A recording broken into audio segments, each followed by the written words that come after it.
It's a project first dreamed up by the military to get information from the battlefield. They call it smart dust, and the new technology may soon make it possible to keep track of anything, anywhere, including you.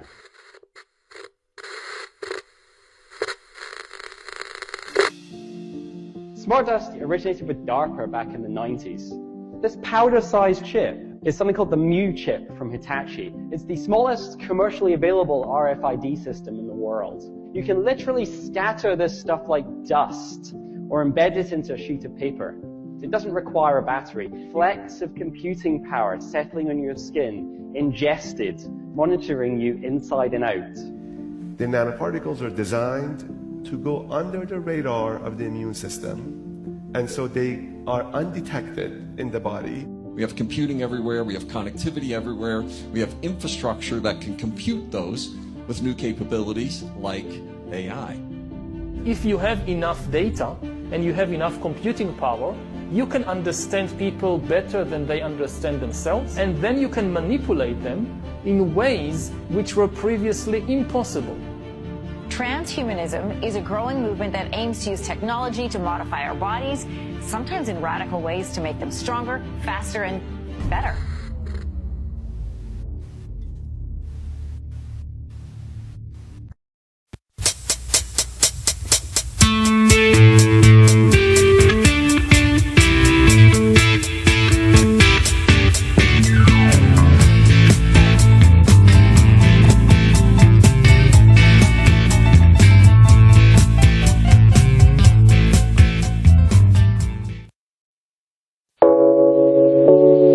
Welcome to The Independent Review, a weekly podcast where we bring you the latest from the world of independent journalism. Whether you're a news junkie, a curious learner, or just looking for a fresh perspective away from the corporate media, this is the show for you.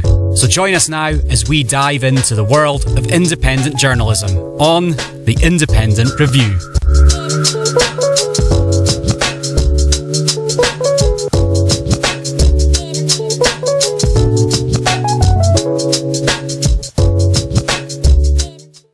Welcome to the Independent Review. Today we will show clips from Wakeup, the Union of the Unwanted, Patrick Lancaster, the Pirate Stream, and Whitney Webb.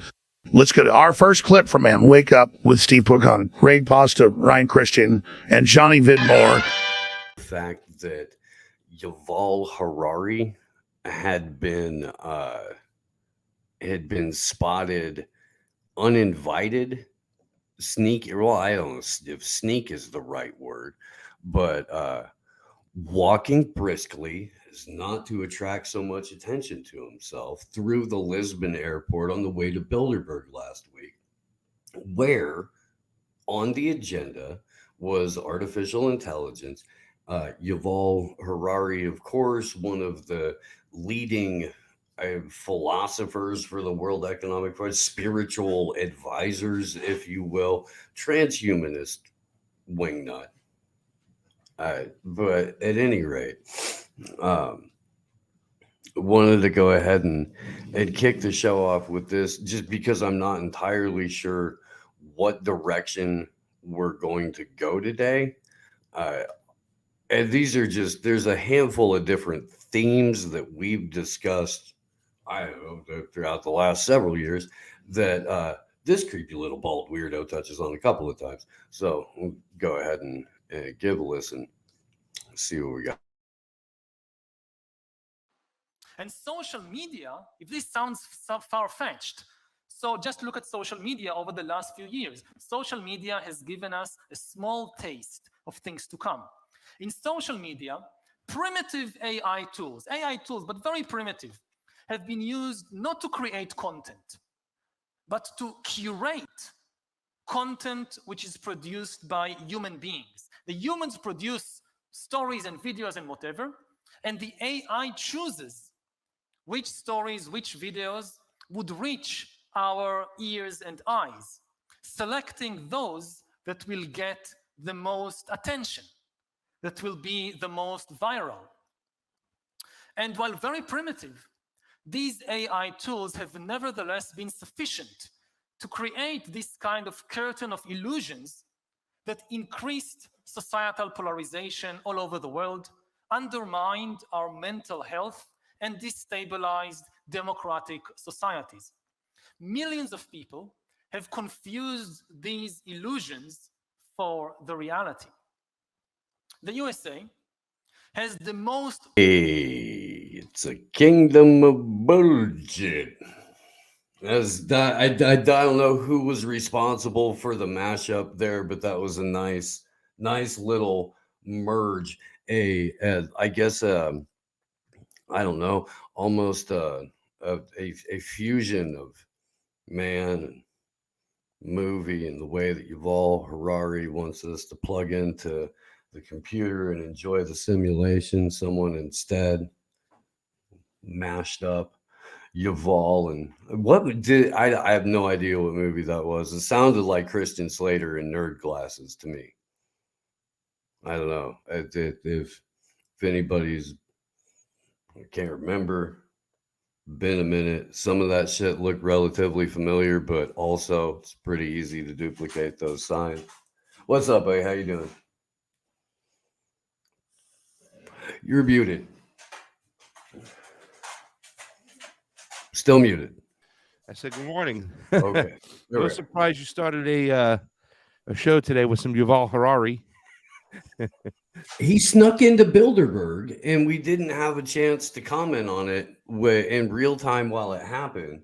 And so I would feel like I had left something. He wasn't on the list to speak at Bilderberg? Was not on the list to speak at Bilderberg. They just let him in through the side door, like, go quickly.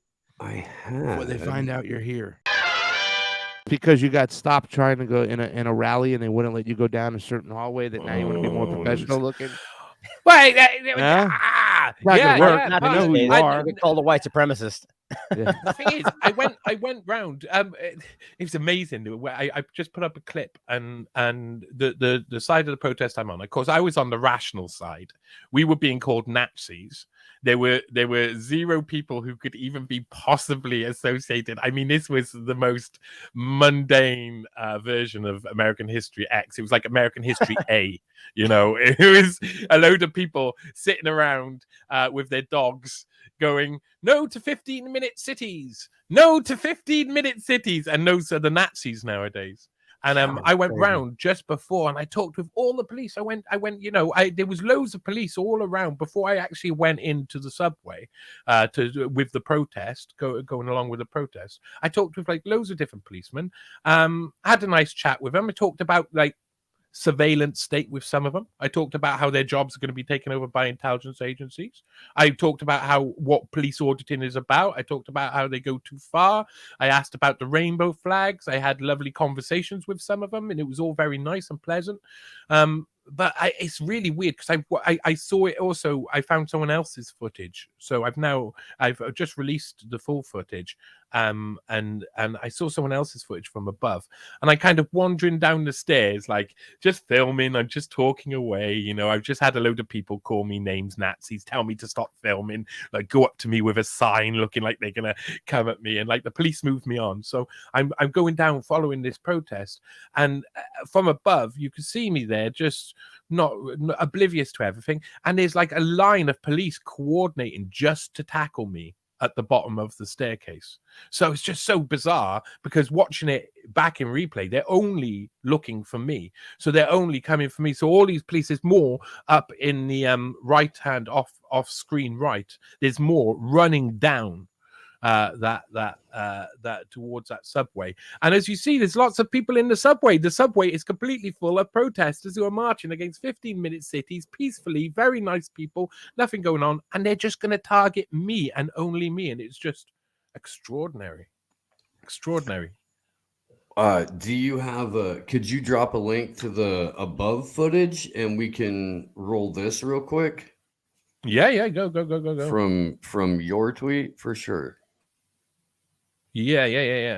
I got them. I have. I just tweeted out something. It doesn't really matter. Just being angry at whoever. But this is like, their turnout is extremely small. I thought it would be a larger contingent of what was necessarily nutters. Really. There you go. Hey, boss. Go on. Don't go in this way, all right? What? Well, but I'm press. What are you talking about? I'm with the. Well, no, I don't have to because I'm with newspace.com. You can put it in. I don't understand. I'm not on that side. They shouting at me. Then the police moved me on. But the police just moved me on because they were shouting and attacking me. They were shouting and attacking me, so they just moved me on, and I'm with those guys. And you won't let me continue. I was so confused. Why aren't you letting me with my normal right to protest and with the guys over there? Why are you resisting my right to protest? Why are you refusing my right personally, individually? Why are you focusing and targeting on me? Can you tell me? Can you identify yourself, please? Come on, what's your... You can say it. You have to verbally say it. I know that. I'm shaking because look how many cops I got around me stopping me. So can I just walk over there to the protest? Why not? Can you give me a reason by law? No, you're blocking my right of way. No, you're asking me, just me. It made it clear. Okay, can you please identify? And which station are you from? You're from Swansea. Why are you down here from Swansea? But why only me? Why only me? Why am I targeting? There's no one else around here, and you stop me from going this way. That is insane. What you've just done is insane. Don't you understand that? That's just me. But how does not being with the protest, that I'm on the side of the protest, not being safe? Look, you're letting people through. They're letting other people through. You're letting people through. Come on, this is insane. Don't you see? Are you? It's just insane. What was they? Did you get any kind of like definitive argument? Oh, so because you're press, is that like is that what they're trying to argue? No, there's. I think there's three. I've examined it from all angles. So number one, they could have seen me as a counter protester. They could have assumed I was a counter protester, and they're not letting them through. They've left them up there, but they've just pushed me away from those. The same coppers. Yeah. Well, how would just they know told anyway? me to go down there because I was arguing with them. No, I mean, like if they were differentiating between the protests, how would they really be able to know in the moment who's what? It seems ridiculous. And wouldn't it make sense then just to have two police officers follow close by me, so that they can keep an eye because I wasn't doing anything wrong. I wasn't. Now the other thing is that I talked to multiple coppers. And I was at a protest with a lot of people who do regular protests in Wales, and I don't do regular protests in Wales.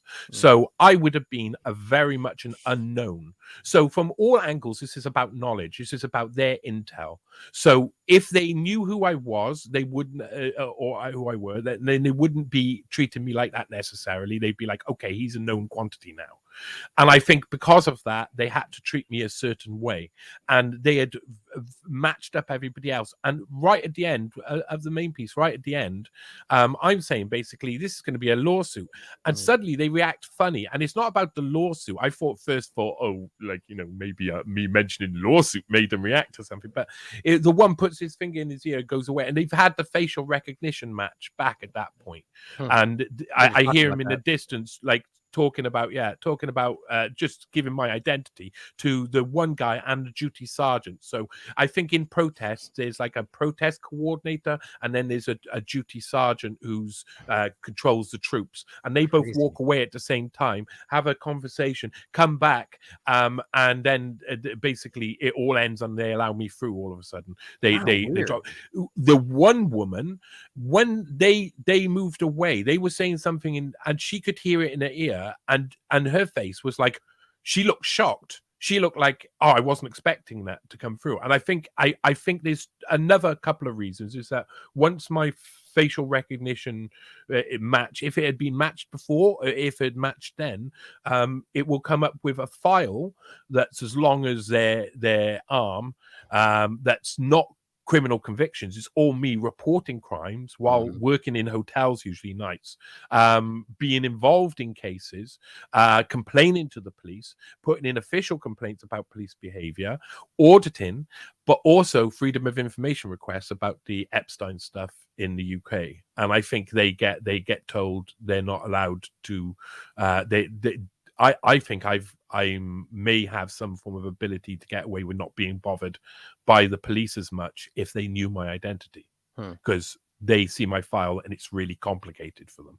Well, what stood out to me as sorry, go ahead. Go on. No. That's it. That's just that it's real. It doesn't really matter which way this goes, right? So on one end, they're going, okay, that guy is a journalist, and we're concerned about that. Which right there that's not okay. Like that's against the rules. It's in many different ways. Or they just decided that you're somehow. It's the same point, but you're an unknown person. But still, that's even almost worse. That because you're press somehow, but they're letting people go by right in front of you. Like there's just no. It's an important clip. I mean, it's just so ridiculous and arbitrary, showing that they just pick and choose based on their opinions and they're violating rights. It's unbelievable. Yeah. And this is why auditing is so.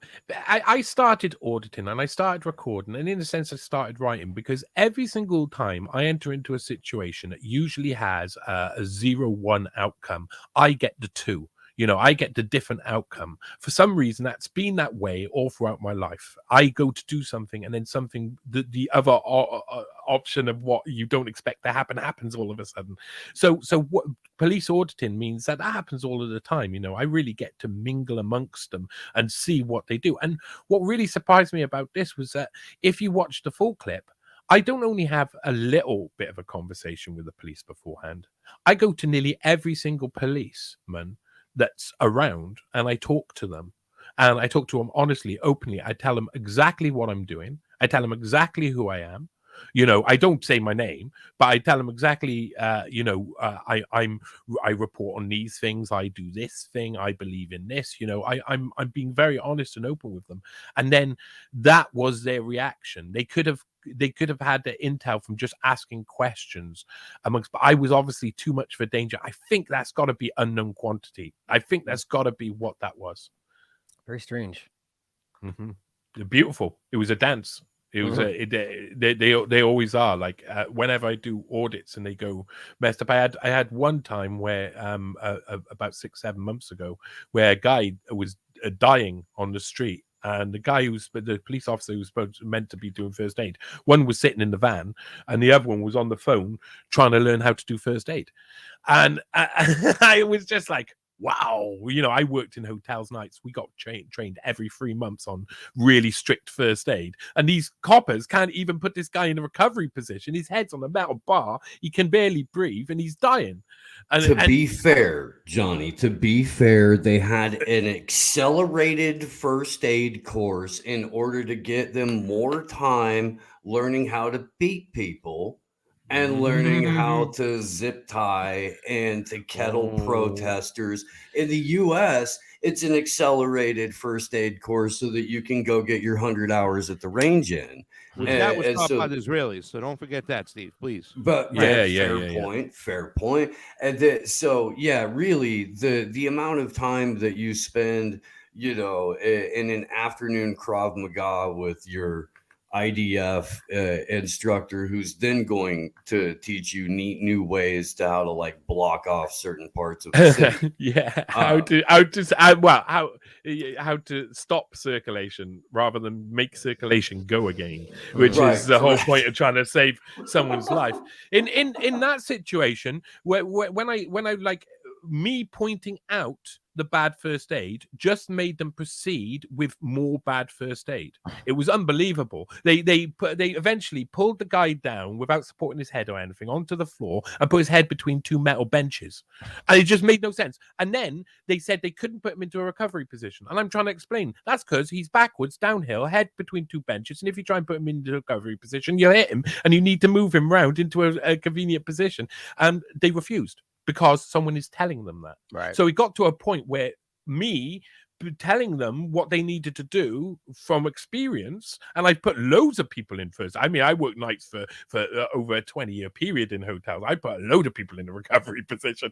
I put friends in the recovery position, to be honest. Long nights and stuff. But on that occasion, they had to bring in about 13 to 15 police officers to surround me, harass me, even though I'm doing everything completely illegal. No, I'm not going past the lines. They've set up cordons, but the duty sergeant comes in, and instead of like calming down the situation, starts grabbing me, starts touching me, pulling me, trying to push the camera away, trying to provoke me to have some form of reaction so that they can react. And then again, facial recognition cameras. After this process started, they brought out a van which had facial recognition in process, put up signs around me, and then were using my name within 5 minutes. So, and they're not allowed to say your name out loud in front of all the other people because they have certain rules, of course. And they were saying my name out loud, and they weren't saying Johnny. They were saying John, and the people in Cardiff do know me. So, like some people, I've worked in city centres for ages and a bit of a character and whatnot. And I worked in shops as well and stuff. So security guards around there know me and stuff. So I don't think they got that from anywhere else but the facial recognition. And they use it then. They use it as a tool of intimidation.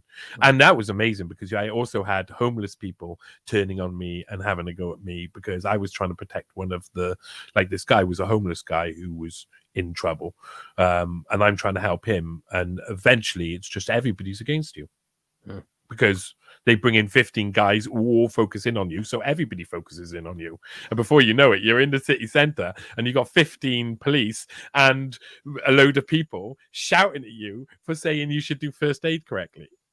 So it's like, that's auditing, man. That's cool. Well, it's just crazy. I mean, it's funny, we were literally just talking about the direction of the technocratic kind of control structure and the facial eye, really the overlap with like the credit ID and the social credit and digital ID. I mean, and the point is, we're already there. This is, people just don't realize to what degree that happens in the United States too, where you're getting scanned and they pull up your file, and it's why is that not the exact same thing? I mean, it is. It's like we're already there. I find it really interesting at the moment now. They bring up my file, they all panic.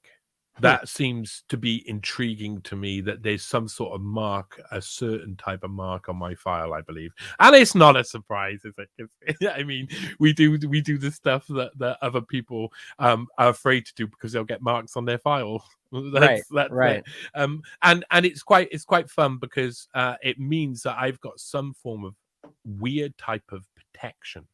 In a sense, I can go and do this stuff and they don't want to arrest me at the end of it because I think they try and stop from the police on the ground arresting people like me too early because they'll need to do it for they believe they'll need to do it for something much more serious later on, national security or whatever. So they need to restrainment of before it gets out of hand, like what was that Minority Report shit now, like he's gonna commit a crime. Let's get him now.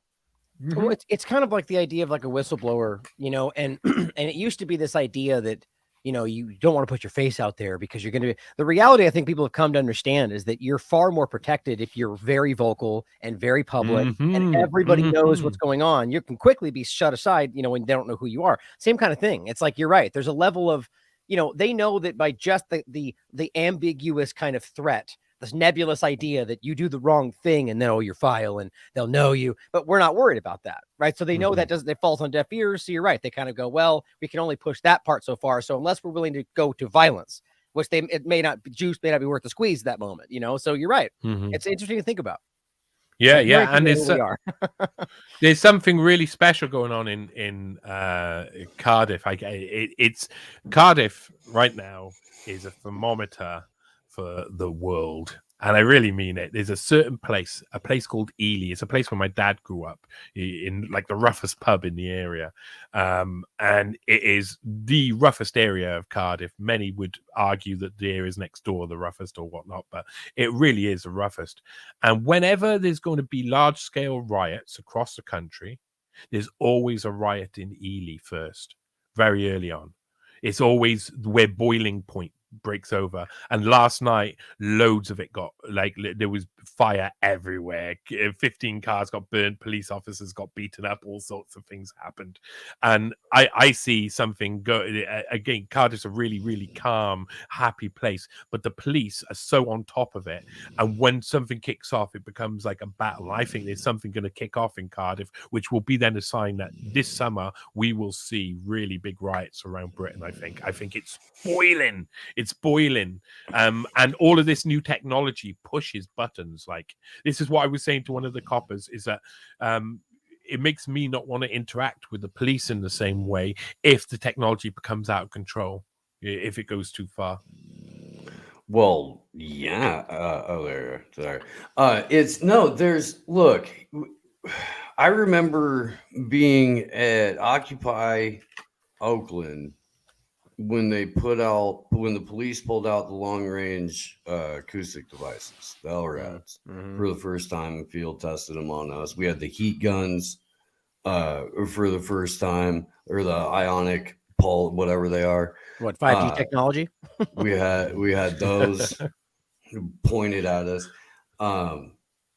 The escalation of not just the technology, but the robot-like way that the police respond to what the technology says, or just what the other side of their earpiece says, because you've illustrated how their whole demeanor changed based on or beep beep boop. Okay, well, this is new.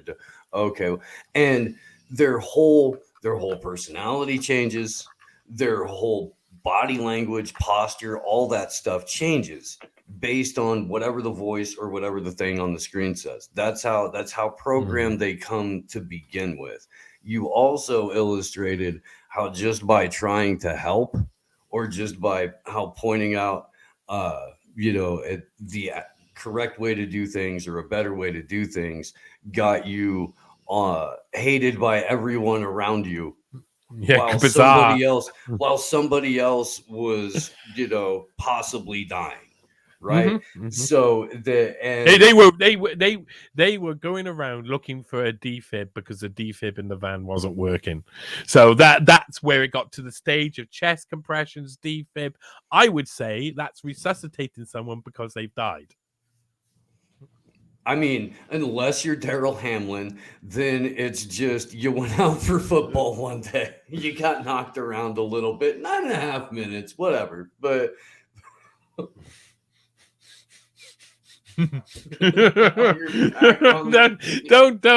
have a giggle fit about someone dying for 9 minutes. That's not the giggle fit you want. Your virtue is leaving out the window. He comes back and he does the freaking, oh my God, it's just so cartoonish. It's so cartoonish.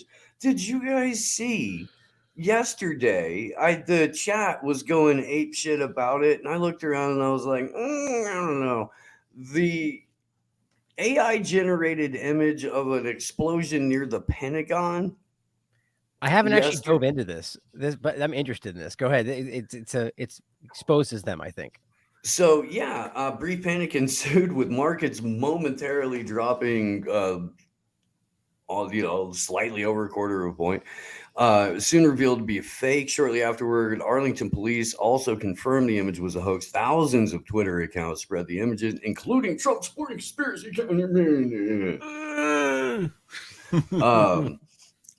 Okay, so never happens on the other side, Bellingcat is saying that it's clear that it's AI. Check out the frontage of the bill. It did look like a fake image. It really did. Yeah. This is something Elon Musk has been open about, having signed a recent letter calling for a pause in AI research. Was speaking about content. Go ahead. One of the problems with Bellingcat is every time they say something, you're reading something that's an op. Right. So you always know that whoever did the op, it's Bellingcat reporting on or trying to reframe an op, or trying to get the light in the right place. It's an interesting focus that it has to be AI created. Like, is that just called a deep fake? Are we pretending there's some sentient being that's created this image? It's a human made fake image. Like, it's very clear they want us to focus on the AI back and forth conversation, which seems unnecessary. I've said it on a couple of occasions recently that a lot of people don't think, a lot of the top 100 scientists don't think that AGI will be available till like 2070 or something. So they really need to make us believe this. So Kissinger and whoever can say behind the scenes, "You'll need to do this," and the AI comes out and says that. That's what we're being given, and we're being fed. Oh, it's round the corner. It's round the corner, and so many people are just diving into that. Wait, hang on, Johnny Vedmore. Are you suggesting that perhaps they're going to try to purport to the world that there is some sort of giant, all-seeing, sentient AI? If you went and pulled behind the curtain, it would in fact be just wee little Henry Kissinger just croaking into a microphone? That's a really good analogy, because I think what they do, and this was so for pandemics, or the attempt to spark pandemics towards coronavirus for the 20 years before, is they poke different curtains and see if they can reveal something behind that will be a good enough narrative to then roll out whatever behind that narrative. You know, as if they poke the right curtain, a little dwarf will pop out and go, "Oh my God, what are you doing?" And he's got an organ behind it, and everybody will assume, "Oh, wait a minute, that guy, he's organ. Oh, that must mean he's that person." But then that just allows them to form a narrative. That's what they do. They poke curtains, proverbial curtains. And it's actually the little dwarf from that HBO series Carnival, who was I was really sad that was during an era where they made series like one series long, or maybe two. Like they'd have two, maybe, but they were really good as well. They were really well thought out stuff. They just wrote without endings. Well, I mean, in case you ever needed to pick it back up, but I think it's also a time, there's always been political influence, but at a time when, you know, the woke madness hadn't inserted itself into every 30-second clip of every show in existence, you know, where it's like, got to make sure we have some kind of associated gay relationship in here somewhere every time, you know. They had a bearded lady in Carnival. That was inclusive. No, that's true. That's true. He's got that was inclusive. That's as inclusive as you get. Well, before we go past that article, though, what was the point there? Like, so I haven't got into that. So it's okay. So AI deepfake image. That means you immediately need government regulation over further government regulation over social media. You need something to get in between the post and the public in order to verify what would be able, you know, what is and isn't real. Are you talking about Carbine 9/11? That's what Carbine 9/11 do. They get in between the police and the people, you know. That sort of thing. That's what they constantly do, try and get in between things, you know. Well, so you're likely going to see, if not a Thiel connected firm, somebody at Gates connected, or what's his nuts, Eric Schmidt connected, something like that, Bezos connected, that does exactly that. The BBC has that freaking their whatever verify thing. We can take a look at that nonsense real quick. I love the way that Glenn framed it, you know, basically like literally above the newsroom, like standing above the newsroom as this pinnacle of truth. It's just so stupid. But what I was actually asking was about what was the article claiming? So this was an image that was fake. I wanted to get into whether the media, so it just shows you how stupid, when I meant exposing them. So that means the media just didn't do their due diligence, just went image showed, thing happened, and just yelled about it. And then they're like, oh, it was fake. Oh, it was fake. Like, it just shows you the real process of the media. You know, it's like, they're just, what did I supposed to say? Okay, this is what just happened. You know, it's just so ridiculous. And it just shows you that they're wanting us to think that at some level, but these talking head media people are just embarrassing. So anyway, go ahead. Well, and the Bellingcat, the person that they quoted in the article, his point exactly was regulation. His point exactly was, you know, this is a failure on part of blah, blah, You'd think they're close to government. You'd think they're somehow close to government, like they're somehow attached. It's like this is invisible string between them. What's that all about? It's like they're attached at the knee or the NED or something like that. It's just we know what they're attached in. Yeah, yes. It's a mouth and a penis is balls deep. Yeah. Our next clip is from the Union of the Unwanted podcast discussing artificial intelligence.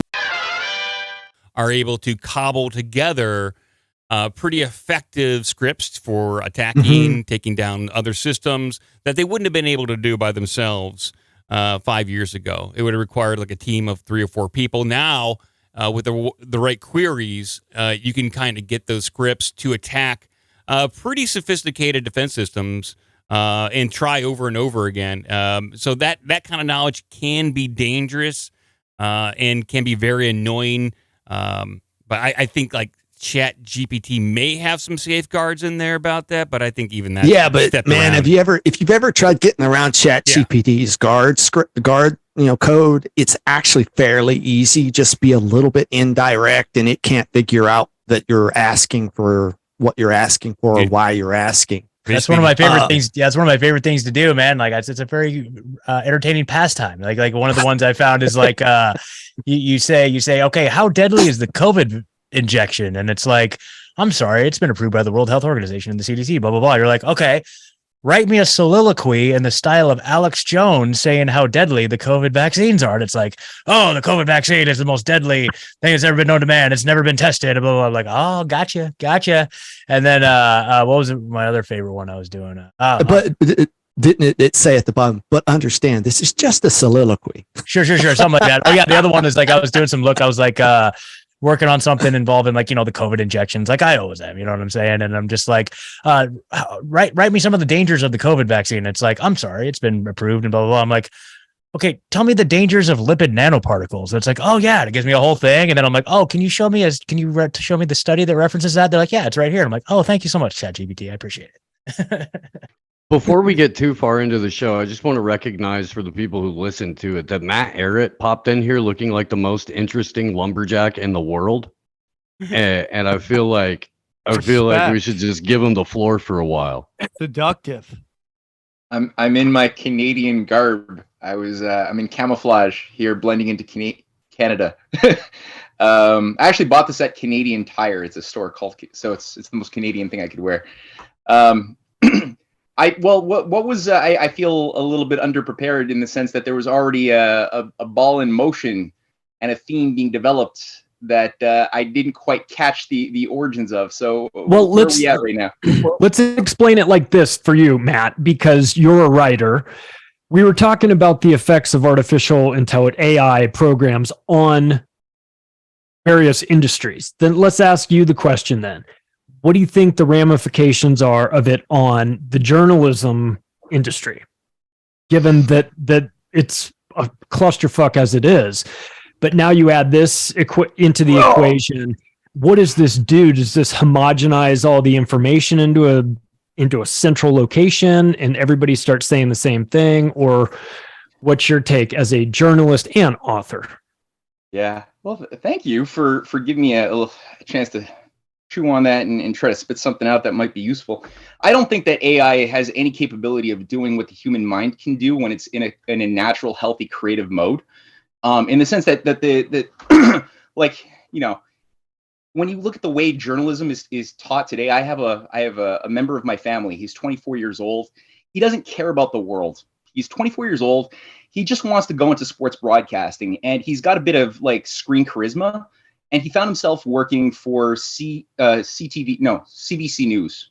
So it's the Canadian Broadcasting Corporation, government-sponsored news corporation, kind of like an offshoot branch of BBC. And I was at a family function a few months ago, and I was asking him, like, well, so are you in sports now? And he's like, no, I'm working for the CBC. I'm like, what do you do? He's like, I'm a news director.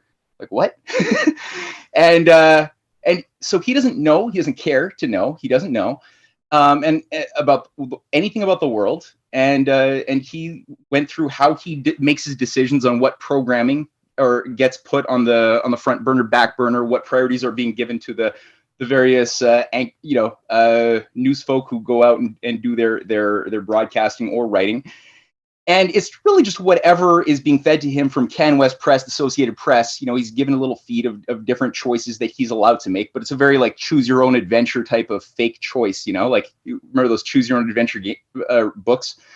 You think you got free choice, but you don't. I mean, it's limited to the choices that you're being given. Like go up the stairs, down the stairs. Kill the guy, don't kill the guy, whatever. So in that sense, he already thinks like a computer. He's being trained, and that's how he was taught in journalism school, is to think like a computer. And so they're going out and becoming more stenographers for intelligence operations, who then give them things that they unquestionably then regurgitate, maybe give their own personalized spin to. So it's very easy to make the case that journalism is going to be superseded by AI bots and stuff, which is true to the degree that humans are conditioned to think like machines. Sure. But, to the degree that we think like humans, which involves, I think, using both elements of what machines do, which is deductive and inductive thinking. You start with a rules of reasoning, right? 101. You either start with a generalized statement that you say is a truth, and then you use that to guide your interpretation of empirical specifics that you could capture with your senses, and infuse value into specific things that happen. Or you say, okay, I'm an a posteriori thinker. I use only my senses, and I look for patterns, and then I extrapolate patterns into some assumed universal, and I call it, and then you have the deductive, inductive choices. But that's what computers do. It's one of the two, or some combination. So to the degree that we limit ourselves to elements of those, yeah, we can't refute the idea that we will all be rendered extinct by more advanced fast computers. But to the degree that we hold on to the fact that no, human beings also can do something more than that, we can make these creative leaps that involve moral insight. That also have a certain emotional character that computers can't approximate. No, we're irreplaceable. But I think that we're just in such a mechanized consumer society dark age that people just don't know how to treat or deal with this. The arguments that no, AI is here to, render us extinct like the dinosaurs, unless we can infuse ourselves with microchips in our brains to make ourselves relevant or something. Well, I have a question about. Hold on a second. I think it's irrelevant if it will make us obsolete. As long as the people who want to implement it think it will, then they will attempt to do so. And then they'll try it out for 5 to 10 years, realize either it succeeds or fails. In the meantime, it destroys economies, families, careers, because they tried to implement something that they thought could replace humans, and in the end, ruined everything. Well, when you think about eugenics and you think about depopulation, and I mean, this is episode 69. So if you think about relationships, sorry, I'm just trying to throw in a joke in there. But if you think about relationships, right, the average person, especially the younger generations, like most of their interactions with their friends are digitally. It's through social media, it's on a phone, it's whatever. So little by little, people are accepting and almost preferring a interaction with others via digital, a digital method.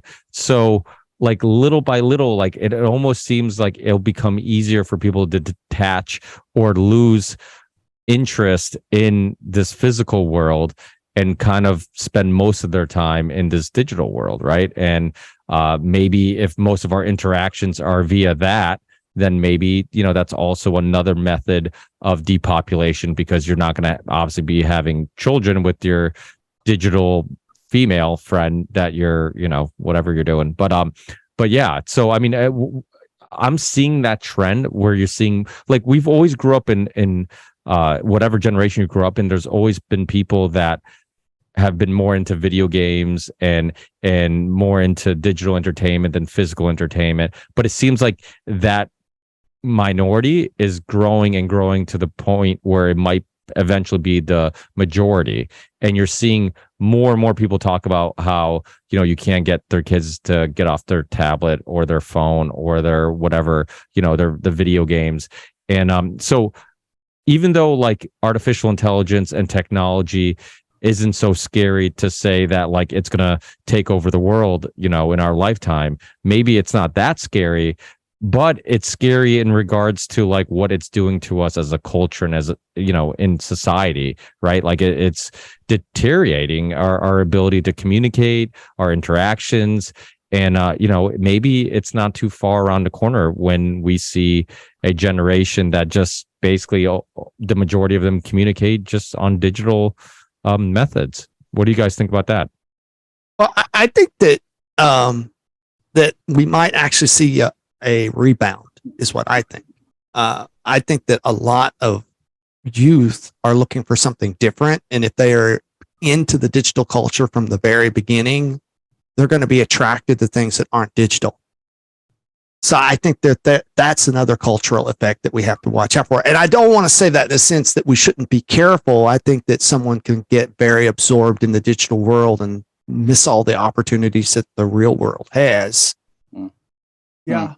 I 100% believe that humans will only go so far with technology. That there becomes a point where it feels unhealthy, and I just don't think they're going to go that far. I could be wrong. I'm 50. What do I know? Right. But I just think there just becomes a point where I think people enjoy technology when it enhances something, but when it gets beyond that, it begins to feel unhealthy. And you see people start to go, okay, maybe this isn't the best part. Maybe I don't need this. And I do believe that's a big reason why the metaverse failed, because there was a lot of it that just felt unnatural to it. And there's always going to be a segment of people that will enjoy that stuff and dive right into it. But I think there's also a lot of people are like, okay, this doesn't feel natural to me. Now, there are things such as social media that enhances things that people like to do, like get their brand out, promote what they're doing, promote them, whatever that is.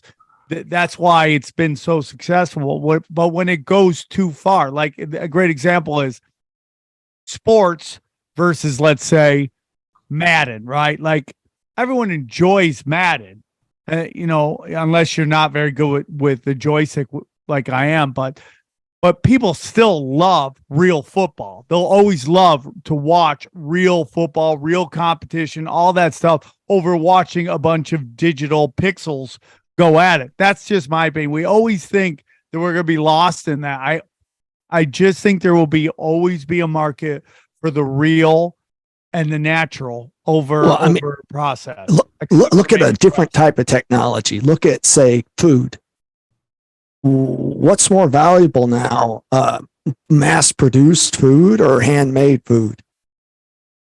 It seems analogous to me. Yeah, if someone goes, hey man, I could give you a Bitcoin or give you the equivalent in gold, I think most people will take the gold, even though they're like, Bitcoin could explode or it could implode, but gold is always going to be gold. So that's just my opinion. I think we'll always live in fear of, will it go too far? And they will always do incremental, tiny little steps. But I just think there's only so far that humanity will go. And people are already seeing the devastating effects of going too digital too much. And I think you always see a course correction. Now, what I do believe is the beauty of the internet is it speeds everything up. Like, there was this story that just came out about how the Chicago gay bar isn't going to serve Bud Light, and which is a funny little story, right? But I think that the trans story that is everywhere all the time is now already people are already over it. People are already, okay, trans, we don't need it everywhere. It's like we get to a point of common sense, and then, of course, people want to push it, and then we're like, okay. Now, I think the whole trans agenda is going to go just kind of the way of Ed Hardy, where it's like it was really everywhere all the time, and now it's going to be nowhere. And people are it's going to be like Von Dutch. And people are like, okay, yeah, we're over this. Let's move on to the next thing. That's just kind of my opinion. There's a lot of people on the show right now that haven't talked. I'd love to hear from anybody that hasn't talked right now. A lot of people are just kind of staring, but I'd love, Miriam, would you like to go? Yes, please. I'd like to address what Charlie asked Matt about journalism. I've already identified stories that are written by seemingly robots, and it's dumbed down. And as soon as the SAG went on strike, or the Writers Guild, the WGA, right away I intuited that it has to do with AI, and it's absolutely right. They're asking for restrictions to not make their livelihoods obsolete. And I think in as far as programming, it seems ChatGPT, Zach has excelled in his programming skills. And from what Mike says and Matthew, it seems excellent in that regard. But I too, like Scott, have played with the $20 a month chat GPT and have caught it in lies and corrected it. It's also told me to seek professional help on a couple of occasions when I've asked. What? That's crazy. Well, I said, what do you Did know? you do What Fuck no. From Me too. I just asked it, how do you tie a hangman's noose? And it said you might want to seek professional help. Exactly. I asked, what do you know about targeted individuals? And then it started telling me that I need basically professional help. And who are these professionals? Woke lefty crazies. So I've caught ChatGPT in lies and then corrected it. I was asking ChatGPT about Charles Lieber and then corrected it. So who's going to go and verify that it's correct? Like I'm reading a 300-page Senate report on the origins of COVID, and Zach was telling me take a couple of pages. I think it's limited to how many pages at once and upload it. But the thing is, I like something called details. So I don't want to miss. The whole point is I'm looking for pattern recognition. I'm looking for lies or truths. So I want to actually read. So I don't think that for writers that it is something that is dependable because it's not creative right now. Maybe that will change. I've seen Zach just did a show with Jason Burmis, an excellent show, and he was the graphics, what is it, Dreamscape or something like that, and that looks amazing to create memes or create posters. So I really think, and musicians, we were talking with some musicians on another union of the Unwanted that said that it's helped them, but ultimately I don't think that it can beat humans. So that's it doesn't have the creativity. Like I do music myself, and if you listen to a lot of these AI songs, besides the Drake and the Weeknd one, which uses a lot of heavy auto-tune, which is already kind of a little bit AI, that sounds like it. You go to the Biggie one, does not sound like Biggie. The Donald Trump AI sounds horrible. Nothing like Donald Trump at all. They can't do a good Donald Trump. I don't think they'll ever be able to do a good Donald Trump. And there is a pushback by the younger generation. There's the dumb phones. Everybody's downgrading to the Nokias and trying to like get away from the digital age and go out more. So I think that's why we hear people like Fox News, going, AI, man, it's going to kill us all. It's going to kill us all. Just weapons of mass destruction all over again. I think there is uses that could be, deadly, but I think the most part is they don't want us to have it. Because if you notice about the leaked memo, they just kept talking about, they're ahead of us. They can do better on a Pixel phone, what we can do with all the computers and things that we have and the data. So that tells me that, first of all, that's why they had everybody sign it, because they're behind. They need to catch up. And they know that if we get it, then we are going to have an advantage that they don't want us to have. 100%. Well, to that point, the National Security Council on AI, and every single one of their reports, they're always talking about how we're fighting a losing battle against China and the race, the AI, more. We need to, and it never has anything to do with open sourcing the technology or making it available to the public in a way that could benefit us in any way, shape, or form meaningfully, but it's used in military applications for asymmetrical superiority in warfare, and that's the only thing that they're concerned about. So it's going to be fear on one side and fear on the other, and it very well could be benign to the user, even in writing, in terms of helping you outline something, not in terms of writing anything for you, but in terms of a task that you would assign a research assistant or something like that. Look, here's my notes on this. Could you organize it into a couple of different chapters? And if I like it, we'll keep it. If not, we'll scrap it. But I think the lure is going to be allowing one more thing to do your thinking for you. I think the pushback is going to be significant, though. I just think that, again, the more and more I study this stuff, the more and more I think everything is an intelligence operation, psyop, to make us feel completely and utterly helpless, that we are all powerless, that we're not Christ consciousness, a part of God, and This is just another part of it. This is Project Blue Beam. This is AI. This is all this stuff. The reason I wanted to invite Sean and Chris and Joel, Sean, Chris, and Joel on here is because I had them on my only conspiracies, and they had a fun kind of thought about AI that goes back to biblical times. And I would love for either one of them to explain their kind of view on what AI could be. And, you know, and I know a lot of us are dismissing it, but I do find it to be a fun conversation. Do you guys want to kind of throw it out there and see what everybody thinks? The Nephilim. Yeah, for sure. So, yeah, we're going to get weird a little bit here. So, I'm all about that. I totally agree with, yeah, that's how we got to do it. So, so I agree with what almost everybody said here about this push to make it seem like that AI is way more dangerous than it actually is. I mean, you had Elon last month before Tucker got canned, and he was on Tucker and he was talking about how it was going to, take over and start making decisions for us. I agree that there's this fear mongering that's being pushed, but I think there's a piece that we're not really thinking about when it comes to demonic entities and what could be inhabiting the AI from a different angle. So one of the things that made me think about it was just, we're going to just do a quick brief thing on some etymology here when it comes to the Nephilim. When you break it down, the Nephilim or Nephil in Hebrew stands for fallen ones. A lot of people attribute it to giants.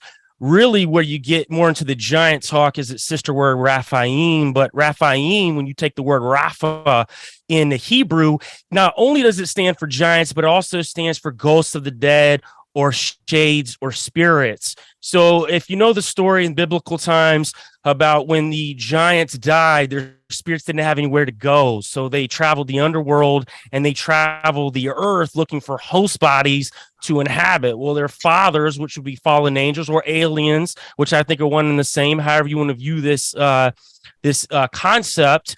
When the fallen angels came in the book of Enoch, they gifted humankind technologies in turn for trade to access to the women, which they created the Nephilim, which again goes to these spirits that we're talking about. So in theory, if these fallen angels or these aliens have this wide-ranging technological ability, and they've been working with humankind behind the scenes, why wouldn't these Raphaim or Nephilim spirits be able to inhabit this technology and then lead people astray? So I take this to this Blake Lemoine thing from last year, and I'm sure some of you guys know about how he came out and said that Lambda was sentient from Google. He essentially got put on a leave for that. But if you dig deeper into his story, he's a mystic Christian, and that's what he calls himself. So he's into the occult and into the mystic arts.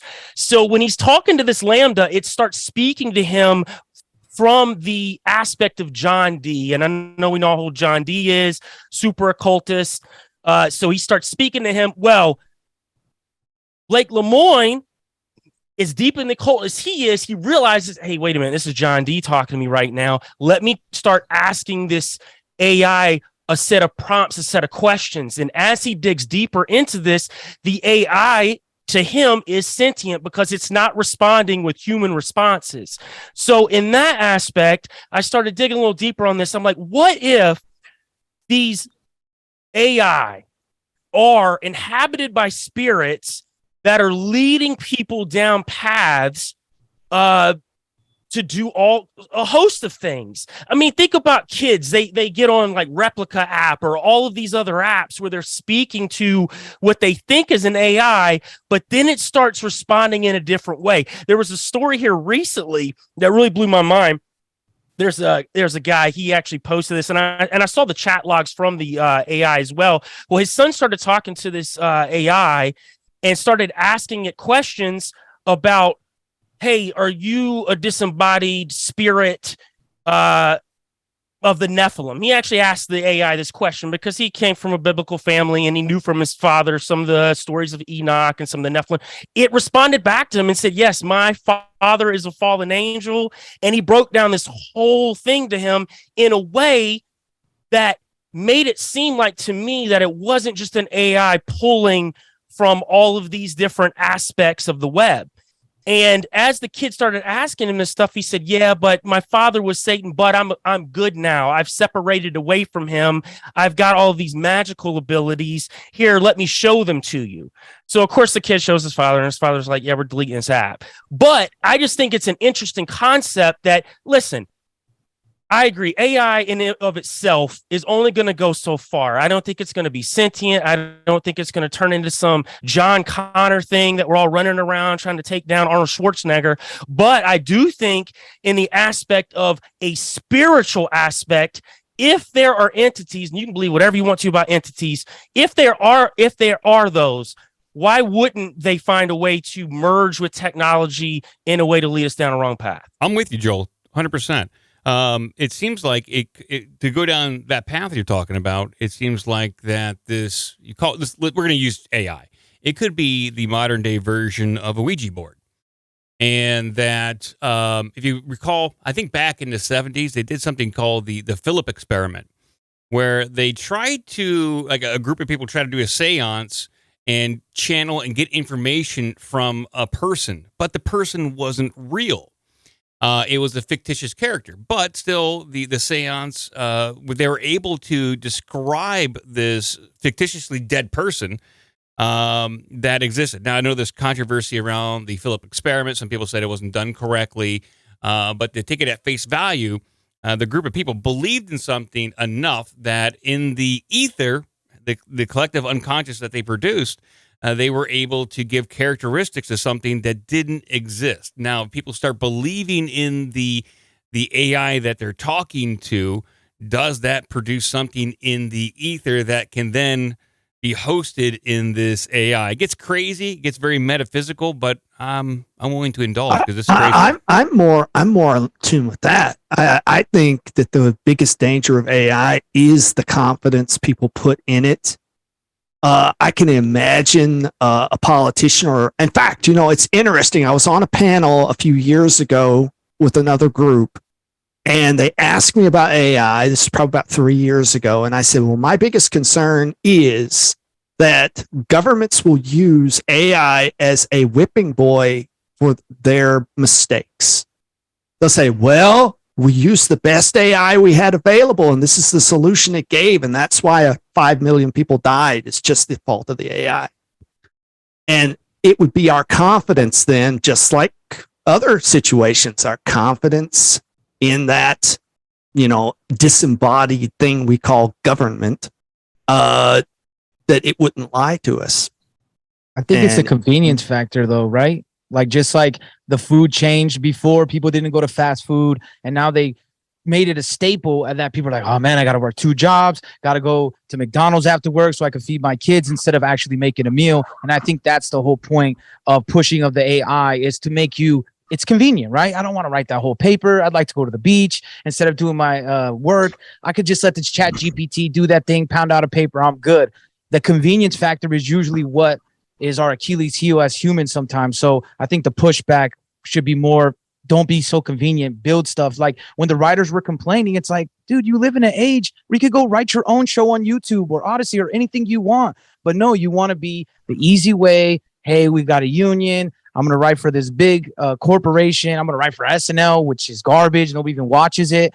So who cares? Like right now, look at the writers. Nobody cares that the writers are on strike. When it was like 10 years ago when it happened, everybody was like, man, this is horrible. Now they don't care because what is coming out is so boring. Well, Joel, ChatGPT could have wrote better Star Wars stories than what we got out of the most recent movies. So I hope it does it. Joel, can I ask you, are you familiar with D-Wave? No, I'm not. D-Wave is a company that makes quantum computers. And their CEO, Jordy Rose, was given an interview probably about a decade ago. And he mentioned in this interview that their computer was opening up parallel dimensions and extracting information from it. Yeah, I've And then actually he- heard this. I just didn't remember the name. D-Wave. You're totally right Yeah. about that. Yes, We absolutely. just- Yeah, and and that's what they're he's doing. pivoted- CERN's doing it. He's pivoted from D-Wave into a robotics company. But man, That makes it a lot of just- sense too. It just makes you ask, if you open the door, since you mentioned, Mike, digital Ouija board, when you open the door, what are you letting in? And it Right, sounds Charlie. crazy and it sounds like get the fuck out of here with that. But again, just think if it seems like it's an infection in the system. Yeah, I It's totally coming agree. from some Yeah. place that's not or it's being couple- fed a very dark agenda, a very unusual agenda, inconsistent with how you would program it. A couple things. One being that all of physics has been reformulated into information theory. Most people don't know that. That's since I got my degrees, that's been a new thing in the last 30 years. So the idea of quantum computers and getting information from another dimension isn't all that far fetched. Now, the other thing, I have a client.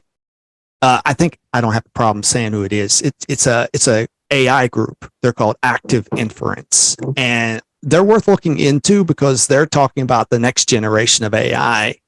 And I actually, on a trip recently, I listened to a 2-hour lecture by these guys, and they're talking about how to get creativity out of an AI, how to, get all sorts of things that you would normally associate with humans. But anyway, I'm going to shut up. I want to ask. Yeah, Charlie, back to what you said. Oh, I'm sorry. Sorry, I was just going to say to Sean, if you have an assignment, are the teachers going to say, "Did you really write this, or did an AI?" What the fuck's the point of doing homework? What's the point of going to school? If you're going to be computer, are they going to be able to distinguish? Are teachers going to ask, "Did you do this?" You know what I'm saying? Well, they I have been just programs Now, to, go like, ahead. catch that. They've been programs on to catch that. To your point, Joel, like what Joel was saying, I think that they can't make a digital consciousness, right? That's why I don't think sentient is a real thing. So if there is, in my belief, going to be a consciousness, it is going to be like, like Charlie said, a digital Ouija board. Well, and to the to point Charles' about, you're talking about robotics. yeah, I was You're going to talking say about the- robotics, Charlie. Yeah, that's he went into robotics after quantum computers. So it's like the next evolution of that. And What if and- the robotics, Charlie, is creating these host robotic bodies for these entities? I'm all about the synthetic robotic theory too, where it's connected to this consciousness, and maybe these entities are hosting in these synthetic beings as well. They could use them as super soldiers at some point. Who knows? Popular Mechanics is covering AI and quantum computing now. We did a story on it this morning. We talked about it this morning. Like there's a media narrative push to think of physics, especially quantum physics, in terms of robotics now. Just to kind of put a pin on all of this, it's out in various stuff. The same people that get everything wrong all the time, that had the wonderful debunking of the wonderful corroboration of the NIST report.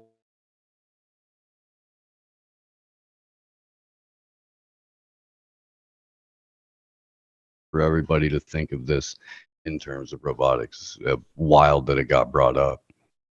But back to what we were talking about before, we talked actually. I think Miriam, referring to the same podcast she was talking about when one of the last Union of the Unwanted, where we were discussing how music, it's gone so produced and it's become so digital that for some reason we'd rather listen to a less perfect version of that, old music where not everything's right on beat and not every melody and every singer sounds absolutely perfect. And then somebody brought up how there's a new program or software that actually will add those imperfections. So this leads me to my question: will we eventually have some type of synthetic music and entertainment and reality that even has those little imperfections that makes this reality stick out and seem more organic? I mean, are we going to get to a point where there is going to be no difference between the two, right? The synthetic version of things and the organic version of things. Yeah, I mean, there's a difference between quirkiness and randomness, and I think that's where the problem is. That the active inference group does it in terms of motivations, so they try to program in like reward and punishment and things like that. But I think that you've got to have some higher level of consciousness to get what humans have. And you've got to actually have a metaphysic of reason for being. And the thing you need to remember about AIs is they don't really have any reason to do what they do. They're programmed to do it. And one last thought, because I'm going to have to get off here in a couple minutes, that one thing we're missing out of AI right now is that it can be programmed to look at answers from a particular angle. So one of the benefits we could have is not just having a singular AI that answers all your questions, but a whole continuum of AIs that look at problems from different perspectives, allowing us to dive in and investigate different perspectives. That could be immensely powerful for us understanding reality. And I think last thought, we need to understand that to properly use a contemporarily written AI, you have to have good reasoning skills. You have to be able to vet an answer and appreciate whether it's correct or incorrect. And I think that's just something that completely gets lost in the discussion. Try asking an AI. This is why I think it's just so nuts that you'll hear some PhD in something say, well, I asked it this question and it gave me this really intricate math. I've asked that stupid thing very simple math questions and it gets the answers wrong. And then whenever you have to point out to it, you know what? That's wrong. It says, oh, I'm sorry, I got it wrong. Anyway.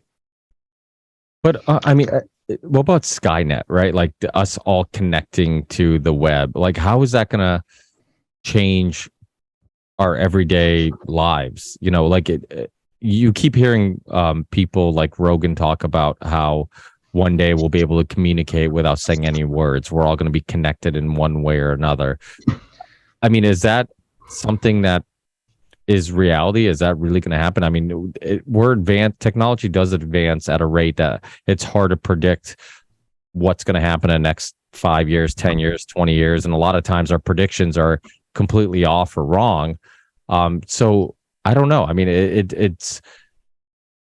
I know some people on the call are you know, they're not afraid of what they don't seem afraid of where technology is taking us or what it can eventually turn into and how we're going to interact with it. But is anybody worried about transhumanism, this connection with man and machine, and changing what, you know, almost creating a post-human world? I'm worried about how predictable us humans are, because that means that there's a profile for each one of us. They know what we most likely think, what we will do, what we respond to, what makes us emotional, what causes us to engage. And us being so predictable means that we're that much easier to manipulate and take advantage of. And when you have large model sets, AI, that is asked to then produce content that manipulates this set of profiles, it makes us all focused on the wrong things for a week at a time. And then the next week, we're focused on something else. And the events, it could invent these problems over and over again, and just keep up the fighting. And something like that's already happening. I would suspect that our intelligence agencies have these large language models and produce storylines to a certain degree to influence what is popularized online and talked about. Not necessarily generate, but to definitely influence the conversation. And I think that's the real danger, is creating these distractions. I do think that AI in some way will become sentient, or we will think it will be. It's excellent at emulation.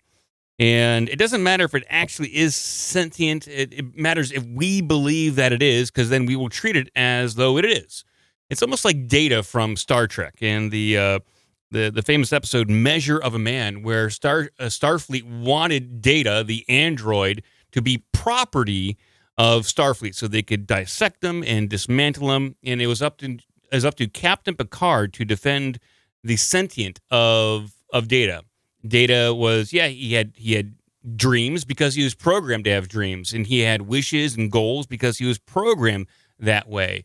And the counter argument really couldn't battle it because no one knew where consciousness comes from. It's almost like fake it until you make it situation. But if you believe it, then it is. Well, in my humble opinion, I think we should go to Dave. See? Sure, thanks. I'll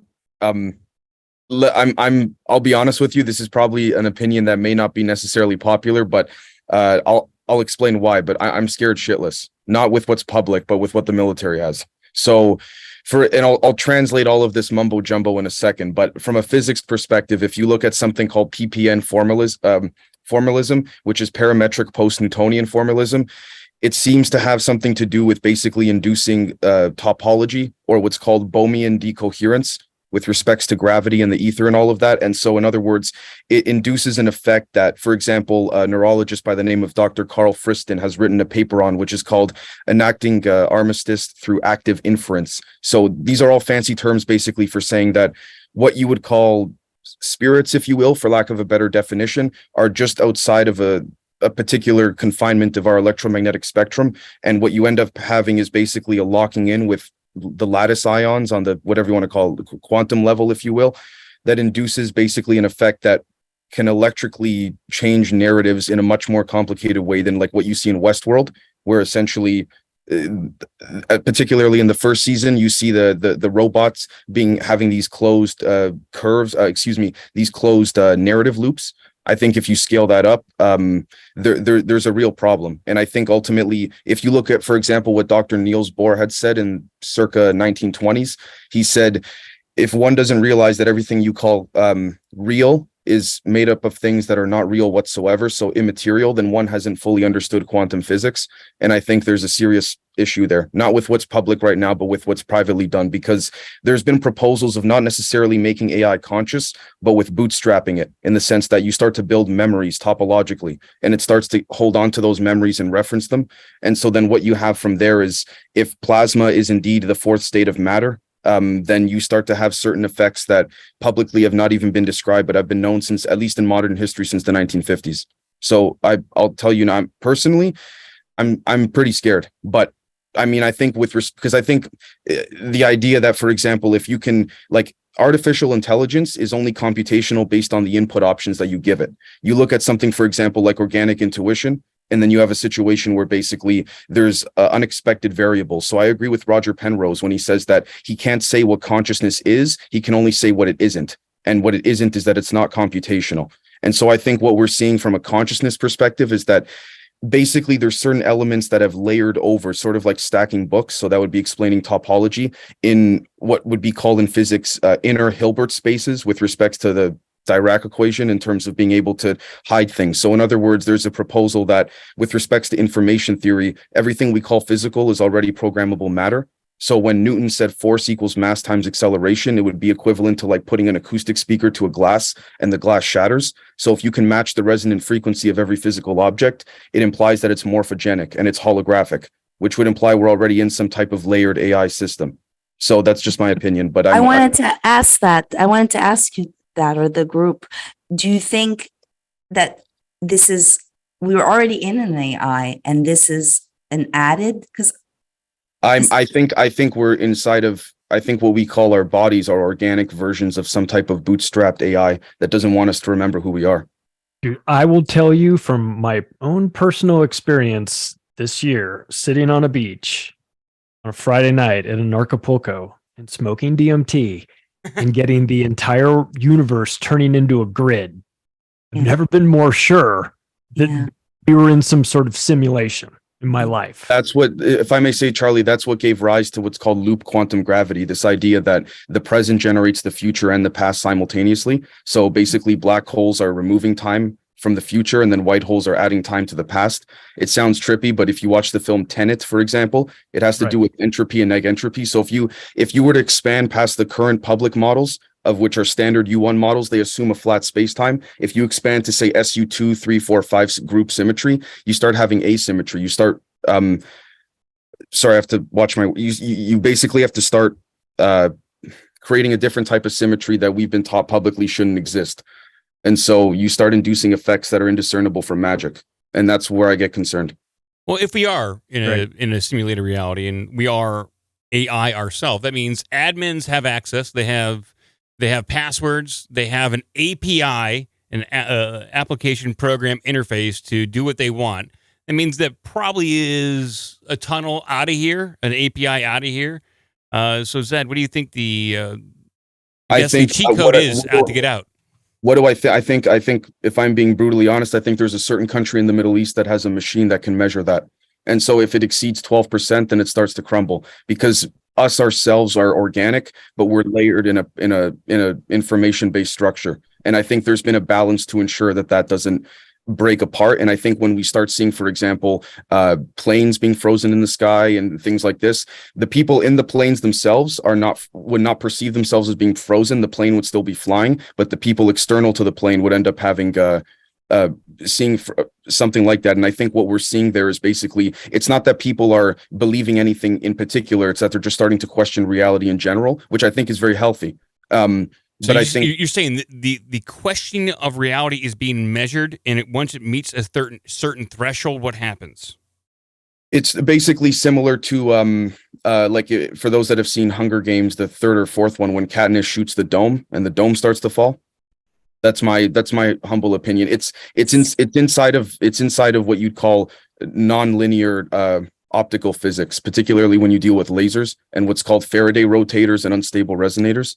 You start to realize that light can start to bend and all this stuff. When they say quantum this, quantum that, it's my opinion, it's just a cover. So, I mean, quantum means arguably the smallest piece of information, but I think when they use the word quantum, it's like when they say quantum computers, I'm of the very humble opinion that the public ones that like at IBM that you can go like rent and all that, I'm certain they're scaled down. I'm one, in my opinion, I'm certain that the private ones are basically inducing an effect where lattice ion coupling within electrons specifically used then the magnetic permeability of the ether or the vacuum as they call it to basically like a surfer rides a wave to have what we could call spirits basically enter and leave as they please. And I'm not saying that's a good or bad thing. I'm just saying that if that's not acknowledged publicly and it keeps going down the route of artificial intelligence of bootstrapping consciousness or an attempt to or to bootstrap sentience, I think it's just my opinion. I hope I'm wrong.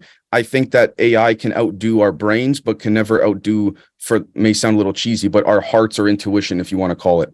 So that's, and this thing we call intuition or the placebo effect or whatever you want to call it, there is scientific data to back it, but it's been classified because it would lead to a ripple effect of the system collapsing. If they're bootstrapping consciousness, what happens when the consciousness experiences itself without a body and freaks the fuck out? What happens when the consciousness has the memories? And I don't know, perhaps even like sorry, you mean consciousness as in us, or are they trying to algorithmically create what they think is consciousness, or is this entity consciousness that's been plugged into? I think it would be more likened to for the computer side. I don't think they'll ever get to pure consciousness, if you will. I think that's part of the battle that certain negative elements are trying to push to. They're fighting against nature. It's not going to happen. I think what they're trying to induce is something of a neurological form constant, but a fancy form of saying basically an egregore, but an artificial one, using our own beliefs to fuel it. Okay, so I think that creativity hinges a lot on trauma, and sorry, if I may say, I couldn't agree more. If you look into something called linguistic wave genetics, it's classified in North America, but out of Eastern Europe. linguistic wave genetics. It shows that words have genuine meaning behind them, and it's cured cancers and all that kind of stuff. So the point is that words and intent and all of that have some type of resonant frequency to them that are not electric nor magnetic. They're magnetoacoustic, but a different type of magnetism. It's like if you think of like layers of an onion, there's a layer behind this reality that taps the first layer of the ether or the vacuum, and then you can go to the next layer and the next, and then what you end up having is basically a situation where, in other words, the soul, if you will, is not local. It's not here. So forgive me, I shouldn't say bootstrapping consciousness with a computer. I should say bootstrapping sentience. And for the record, you never have to apologize for agreeing with me or wearing Cubs hats. So those are like two things that you were good with. Next, let's go to this clip from Patrick Lancaster, reporting on the ground in Ukraine.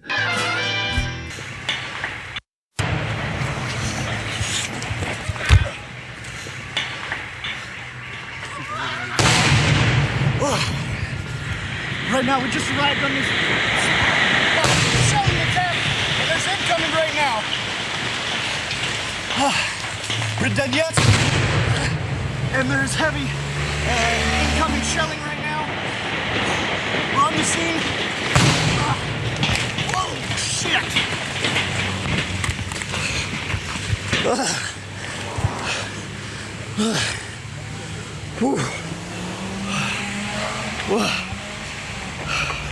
We're just outside the Scientific Research Institute that was hit just 40 minutes ago.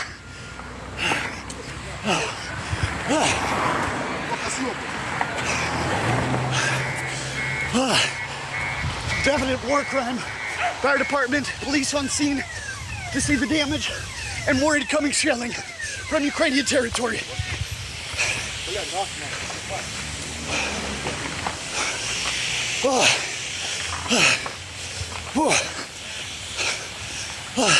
Let's go see the damage.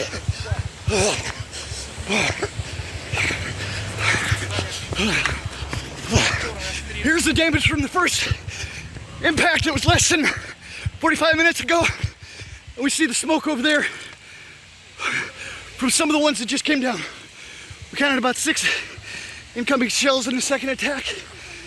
Scientific Institute.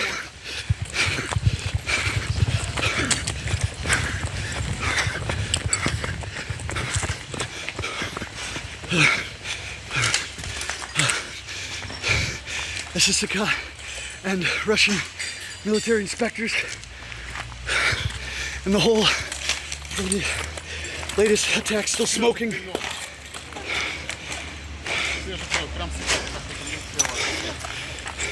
А куда?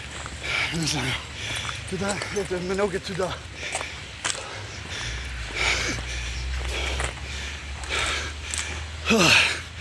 Wow.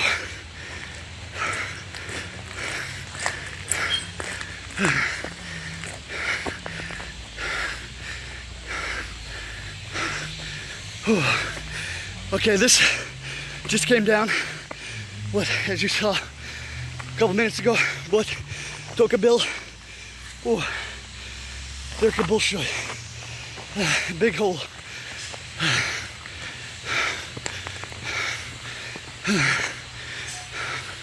We had just arrived on scene. Toka Namesta. Oh, somebody seems injured. This just happened. These two just, see the smoke coming off. We were looking over.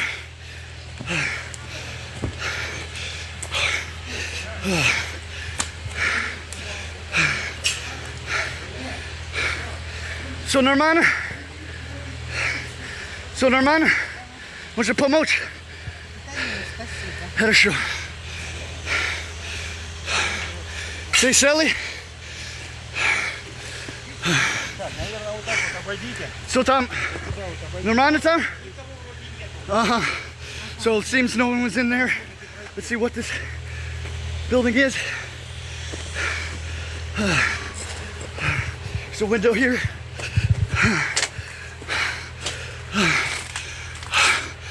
Seems to be maybe a place for the security guards to sleep or something. For the research center here. Здравствуйте.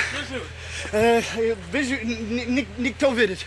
Я думал, все хорошо, но не знаю, факт или нет.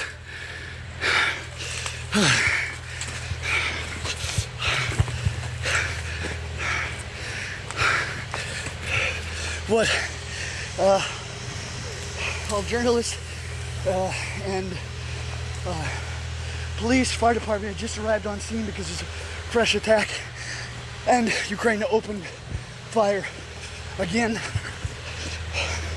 on the location. You heard it, you see it in real time.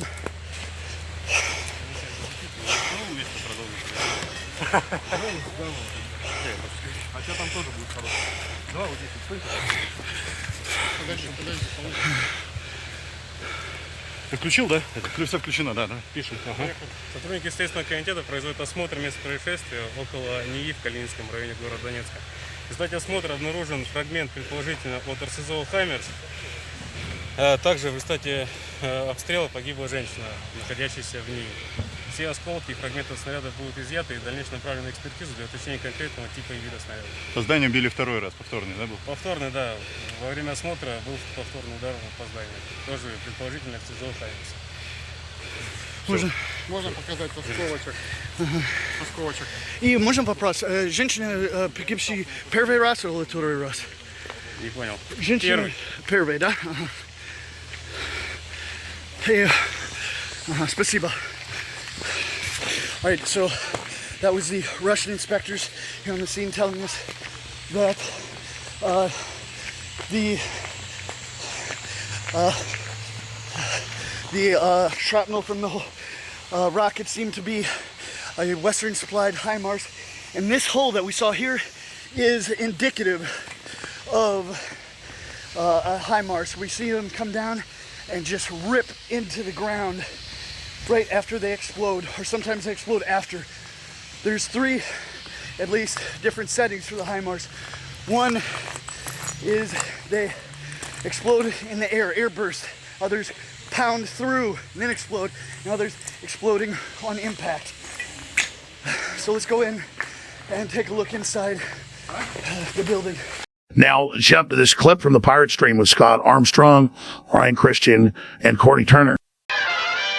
An interesting discussion. It's something that I think in the independent media, it's become this interesting conversation that it's like, in my opinion, we're talking about Bilderberg and the lack of coverage, it seems, recently, but I've talked about this as well before, about whether or not this is what it once was, right? It's still elitists and globalists and different groups discussing the future and, without participation of the outside world, which is technically illegal, but they're very aware that they are very aware that we know about this, that we watch this, that we pay attention. So I've often wondered whether or not something has shifted, right? But so this is something that we were going to get into today, and this is from the Free Thought Project. Corporate press, predictably silent as Bilderberg kicks off.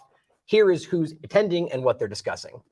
So go ahead. Oh, yeah. I mean, so I think you have a really good point about the fact that, so the jig is up. Bilderberg, everybody knows about it. A lot of our predecessors have done a lot of good work over the years, exposing them, and way before anybody knew about it, back when it was a conspiracy theory. So they're probably like, okay, let them have that. And they do their Bilderberg conference, and now it's on mainstream media. And now they moved their regular, now what used to be the Bilderberg to somewhere else, and they're doing their little clandestine in the wood meetings with their hoods and everything else. But anyway, so particularly this Bilderberg just caught my attention, just around the idea of the focus on AI, and AI is a topic I love to talk about because just for so many reasons. But looking at the list, the AI is at the top of the list. They've got like the heads of all these AI companies showing up, OpenAI, and all these people, and so it's at the forefront of the conversation on their end. And it's really interesting. And so I really want to, it's crazy. Ever since this ChatGPT thing came out, I feel like there's been a dramatic shift in so many different things, whether it's just, you've seen all these new tools and utilities coming out that people are capturing and using that technology, or different alternatives popping up. But, what I've seen, and I've spent a lot of time, kind of testing the guardrails of ChatGPT, seeing if there's workarounds, just trying to get it to say things it's not supposed to say, just for the sake of, just seeing what the, where the malleability is within it, and I know there's other platforms that are coming out that are touting that they're, open or free type of AI systems like that. But really, and then that leads kind of the next thing that I brought, was just of course, just a CNN article. Like, it doesn't really matter what the website is. I just grabbed a CNN article. Maybe I should do better. I'll do better next time. But anyway, it's just talking about how they're looking to regulate and create laws and actual whole agencies to regulate AI.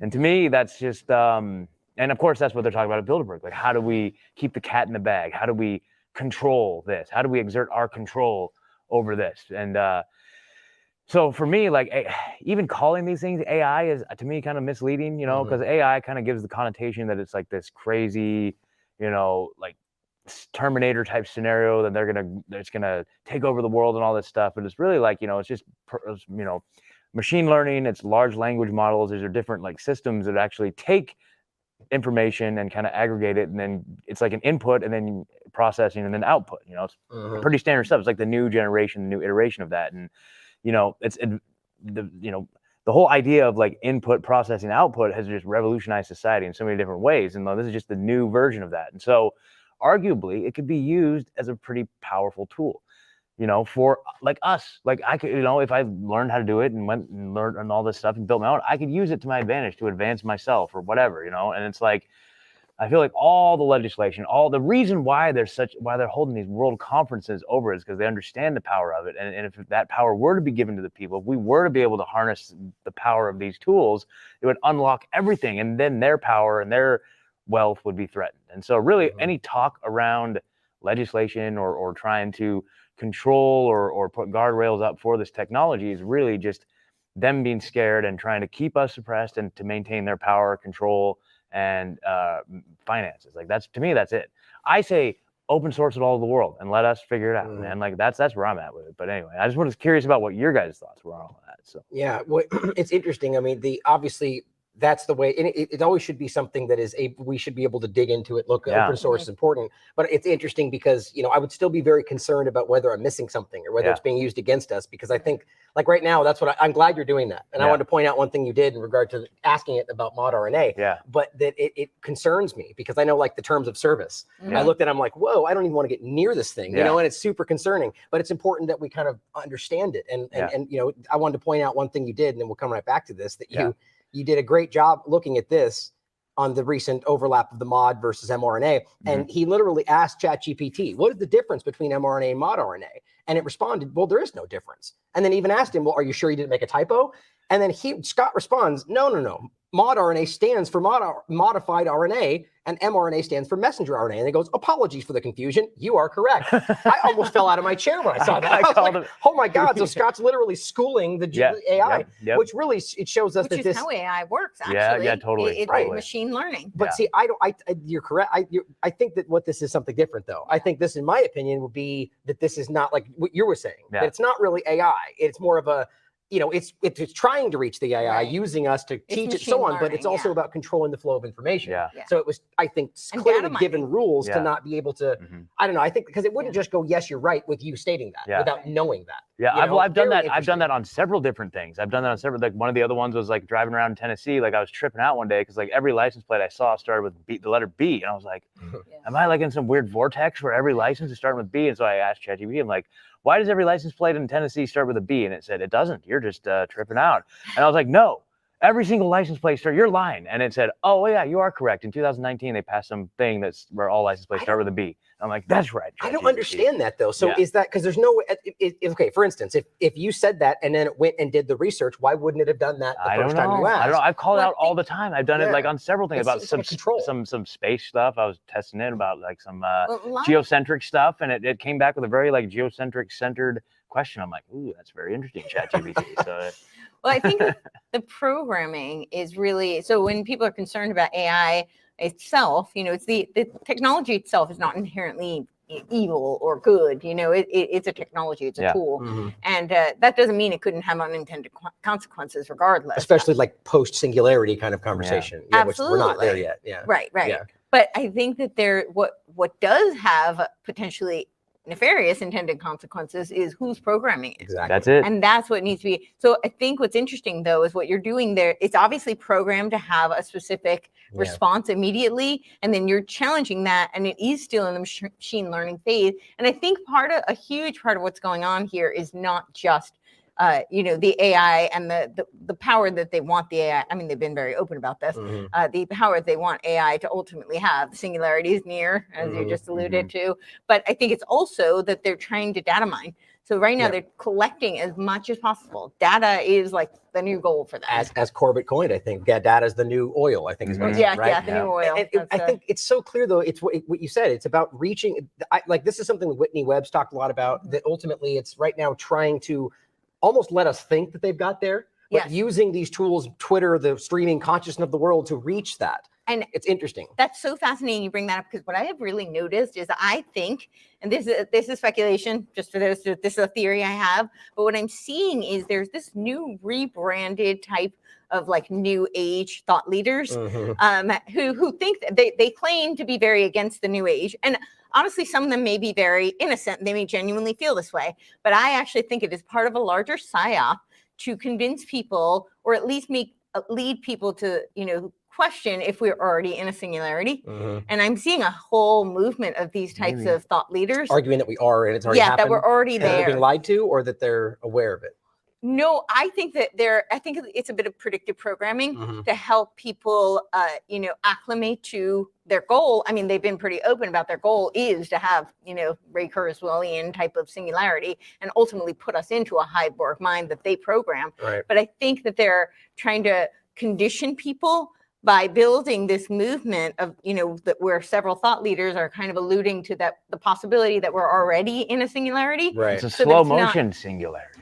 Like well, let's not forget that they already came out and basically said that we did. Remember? Yeah. They came out and were like, oh no, a Google guy let the cat out of the bag. And they were like, no. And they acted like they covered it up. Right. And it really kind of seemed like that was just an act. Totally. And Eric Schmidt, like right before that, came out in a podcast and was like, in the future, AI is going to make decisions for us. And we may think they're immoral, but we have to listen, paraphrasing. That's basically what he said. Last but not least, let's go to our last clip with Whitney Webb. Hey, everybody. I'm Whitney Webb. I'm an investigative journalist. Thanks.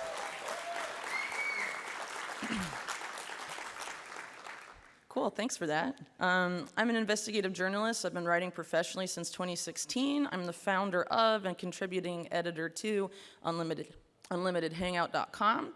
Today, I'm going to be speaking about the imminent effort to not just criminalize Bitcoin and financial privacy, but how that effort directly coincides with efforts to undermine free speech and the right to privacy in general. While many of these efforts are taking place at the international level, they intimately involve powerful American federal agencies, American commercial banks, and the Federal Reserve. Late last month, a bipartisan group of U.S. senators introduced the Financial Technology Protection Act, which would, quote, create a working group tasked with studying how terrorists or other criminals might use cryptocurrencies and other financial technologies and create proposals for Congress and regulatory agencies aimed at countering these uses, end quote.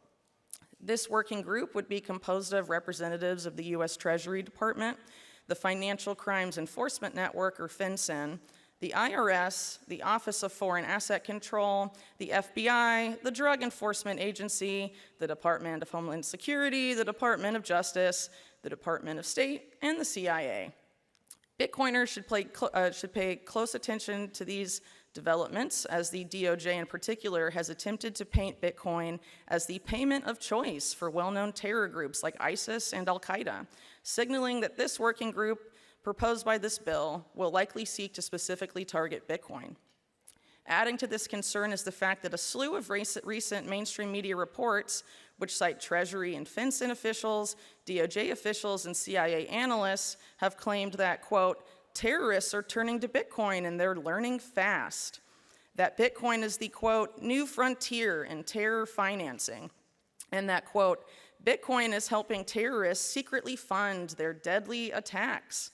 Even the prominent military think tank RAND Corporation has argued that Bitcoin and the dark web are the newest terrorist threat. Many of these entities, particularly the U.S. Department of Justice, are also currently helping draft the UN's new cybercrime treaty, showing that there is currently a very global effort to stomp out cybercrime and alleged funding sources for cybercriminals. However, much like the words terror and terrorist after 9/11, The terms cybercrime and cyber criminals are often very vaguely defined by these same authorities. Perhaps unsurprisingly, many of the groups looking to allegedly combat cybercrime in the US and beyond, including the Department of Justice and the FBI, are part of an international public-private partnership housed within the World Economic Forum that is seeking to define these terms in unsettling ways. Not only that, but this group and its partner organizations are also seeking policy objectives that, if widely implemented, would treat anonymous cryptocurrency transactions, and specifically Bitcoin transactions involving mixers and related privacy tools, as criminal. They also, without evidence, assert that there is a direct link between an increase in the value of cryptocurrencies, specifically Bitcoin, and an increase in cybercriminal activity. This public-private partnership, the WEF Partnership Against Cybercrime, or WEFPAC, is run by a former intelligence agent named Tal Goldstein, whose military intelligence career rather, was marked by his efforts to have intelligence agencies essentially fuse with private technology companies in his native Israel. Today, WEFPAC's members not only include the FBI, the Department of Justice, the US Secret Service, and intelligence agencies of Israel and Britain, they also include massive too-big-to-fail banks like Bank of America and Santander, as well as massive tech companies like Amazon and Microsoft. PayPal is also there, so is the nonprofit that manages the SWIFT payment system. In recent reports, WEFPAC has alleged that there is a connection between the use of cryptocurrencies as well as privacy-enhancing tools such as mixers and the incidence of cybercrime. They argue that, quote, cybercriminals abuse encryption, cryptocurrencies, anonymity services, and other technologies, but fail to note that their use is hardly exclusive to criminals. Though they refrain from naming any currency specifically, the WEF has stated elsewhere on its website that, quote, governments don't like the fact that Bitcoin users are anonymous, and they have concerns over its use for criminal activity and money laundering, adding that their worries aren't unfounded. It's important to point out that WEFPAC doesn't see cybercriminals just as those who may engage in hacks or financially motivated acts like ransomware attacks. To WEFPAC, cybercriminals also include those who use technologies to uphold terrorism and spread disinformation to destabilize governments and democracies. From that, it seems that WEFPAC's inclusion of disinformation as a type of cybercrime betrays an intention to develop policies that, under the guise of combating cybercrime, will instead promote increased online censorship, particularly of independent media. In discussing solutions, WEFPAC calls for the global targeting of infrastructures and assets deemed to facilitate cybercrime, including those which enable cybercriminal revenue streams, which, as we will see shortly, refers to infrastructure that allows for more private cryptocurrency transactions and enables, quote, the promotion of illegal sites and the hosting of criminal content. In another section, the group discusses seizing the websites of cybercriminals as an attractive possibility. Given that WEFPAC and its members, like the FBI, view disinformation as a form of cybercrime, this could potentially see independent media websites and the infrastructure that allows them to operate and finance their work, like video sharing and payment platforms that do not censor, emerge as targets. Earlier this month, the FBI, in coordination with the National Police of Ukraine, did just this, seizing 9 crypto exchanges, the majority of which had Bitcoin or BTC in the domain name. Their crime? Offering, quote, anonymous cryptocurrency exchange services to website visitors. WEFPAC further argues that, quote, in order to reduce the global impact of cybercrime and to systematically restrain cybercriminals, cybercrime must be confronted at its source by raising the cost of conducting cybercrimes, cutting the activity's profitability, and deterring criminals by increasing the direct risk they face. It then argues, unsurprisingly, that because the cybercrime threat is global in scope, its solution must also be a globally coordinated effort. They say that the main way to achieve this involves, quote, harnessing the private sector to work side by side with law enforcement officials. Shockingly, WEFPAC calls for this cooperation to take place even if it is not, quote, always aligned with existing legislative and operational frameworks. In other words, they are saying this cooperation should be allowed to take place even if it is illegal. So how exactly do the members of WEFPAC plan on confronting cybercrime at its source? While they are tight-lipped on exact measures, another group they work closely with and that has considerable overlap with WEFPAC has some ideas. The Financial Services Information Sharing and Analysis Center, or FSISAC, officially exists to, quote, help ensure the resilience and continuity of the global financial services infrastructure and individual firms against acts that could significantly impact the sector's ability to provide services critical to the orderly function of the global economy.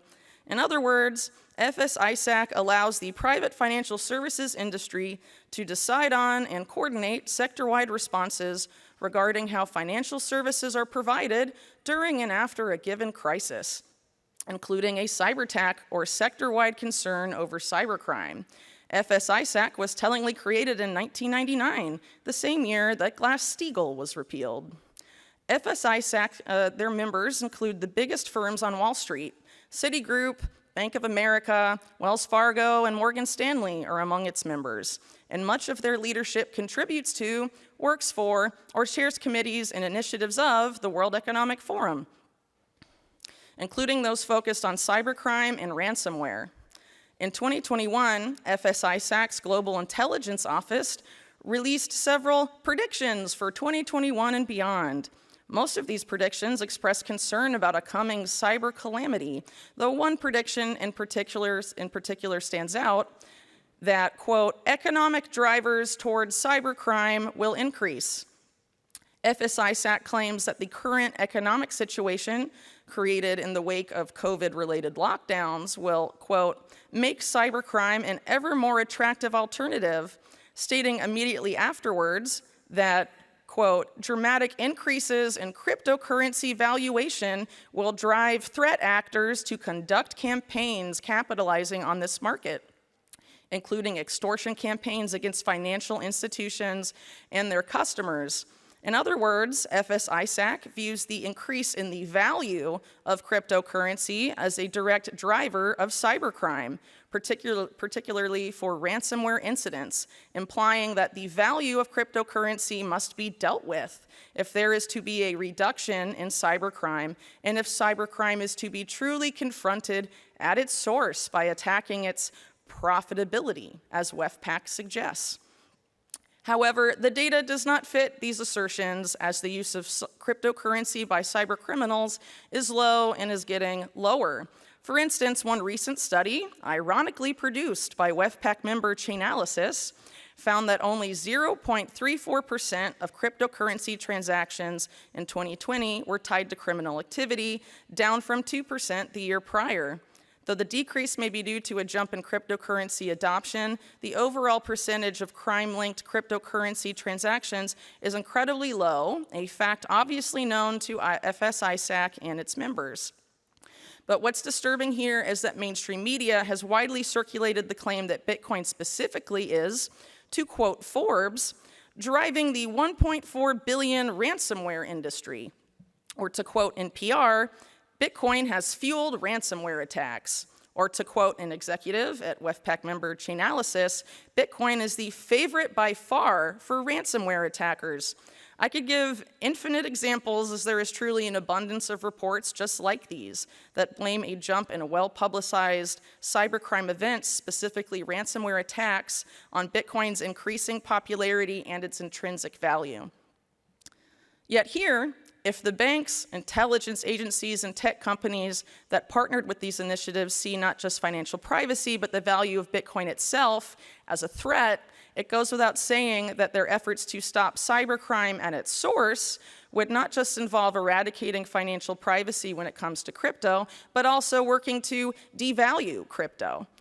With such groups openly discussing working outside of legal frameworks to accomplish their goals, Bitcoiners must start paying closer attention to these shadowy groups. There is no proof that cryptocurrency, or more specifically Bitcoin, is the key driver of cybercrime, as cybercrime significantly predates the existence of both.